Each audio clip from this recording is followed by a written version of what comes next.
ভালোবাসা, ত্যাগ আর পরিবারের অটুট বন্ধনের গল্প নিয়ে আসছে নতুন নাটক আপন পরিবার। অফিসিয়ালি এটি কবে আর কোন সময় দেখতে পাবেন জানতে ভিডিওটি শেষ পর্যন্ত দেখুন। আরমান রহমান প্রত্যয়ের পরিচালনায় তৈরি হয়েছে সম্পূর্ণ পারিবারিক ড্রামা নির্ভর এই নাটকটি।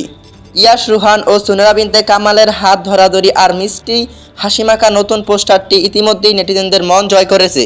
কিন্তু একটি সুখী পরিবারের অটুট বন্ধনের মাঝে কোন ত্যাগের কঠিন পরীক্ষা লুকিয়ে আছে? পাপ্পুরাজের দারুণ গল্পে ফুটে উঠবে এক আবেগঘন পারিবারিক অনুভূতির গল্প। সুলতান এন্টারটেনমেন্ট অফিসিয়াল ইউটিউব চ্যানেলে আসতে যাওয়া তানবীর মাহমুদ প্রযোজিত এই প্রজেক্টের কাউন্টডাউন শুরু হয়ে গেছে।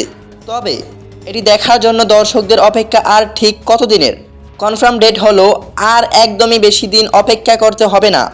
আগামী 10ই আগস্ট ঠিক সন্ধ্যা 7টায় সুলতান এন্টারটেনমেন্ট অফিসিয়াল ইউটিউব চ্যানেলে রিলিজ করা হচ্ছে আপন পরিবার। বাংলা নাটকের এমন সব এক্সক্লুসিভ আপডেট সবার আগে পেতে চ্যানেলটি সাবস্ক্রাইব করুন। যারা ফেসবুক পেজ থেকে দেখছেন পেজটি ফলো করুন। ধন্যবাদ।